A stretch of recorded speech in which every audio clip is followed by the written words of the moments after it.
درسين كأنك يتعنو إن شاء الله أركان صلاتات. وأركان الصلاة 14. رقوني صلاة كيو إسين قوتم تمالي صلاة نقوتمنه كل عفر. رقا جتشون واني توكو إسام مالي دابتشون دندين. mana fakkeenya fudhanne roga afur yoo qabaate roga afran san guuttatu malee mana jedhameen dhaabatam akkasuma salaanni illeen roga kudha afur guuttatu malee salaata jedhamteen dhaabattu salaanni roga kudha afur qabdi tokkoffa alqiyaamu ma'al qudra dandeettii waliin dhaabachuu yoo dandeettii qabaate namichi dhaabbate salaatu yoo dhaabbachuu hin dandeenye ammoo taa'ee salaata yoo taa'ee salaatu hin dandeenye inaacharratti ciisee salaata rogni tokkoffaa isa kana rogni lammaffaa takbiiratul ihraam allahu akbar jedhee takbiiraa jedhee salaatatti seenu rogni sadaffaa qiraa'atul faatihaa سورة الفاتحة سورة فاتحة الحمد لله رب العالمين جئ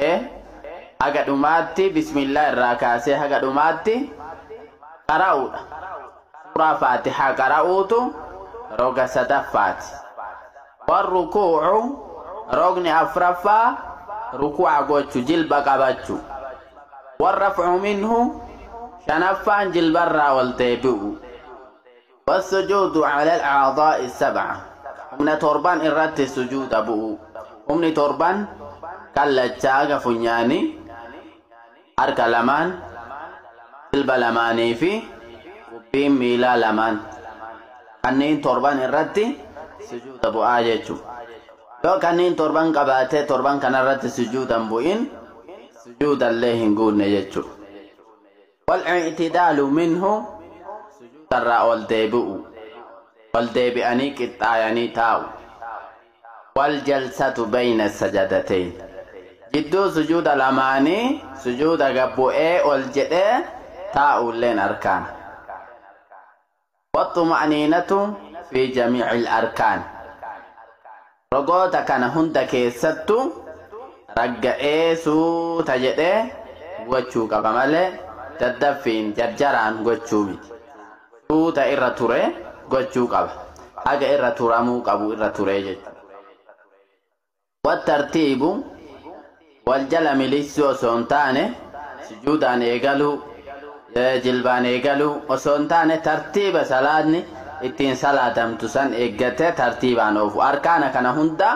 akka amma dubbatame kanatti dhaabbachuurraa takbiiraa ihraamaa qiraatii faatihaa rukuu'a irraa wal deebuu sujuuda buu irraa wal jechuu jidduu sujuuda lamaanii ta'u akkasitti tartiiba isaa eeggatee tartiibaan deemu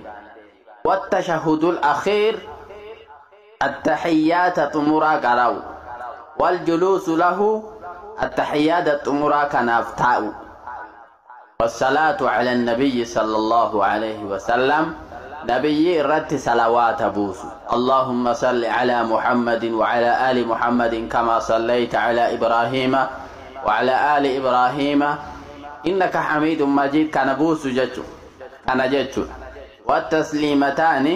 مرقافي بتتي السلام عليكم ورحمة الله السلام عليكم ورحمة الله جتو رغوتا كود عرفان كانان سلام نقوتانت roga kudha afran kana keessa tokko yoo osoo danda'uu balleesse salaan hin guutamtu jechuudha roga tokko yoo keessaa gate salaata san hin guunne jechuudha namichi sun deebisee salaata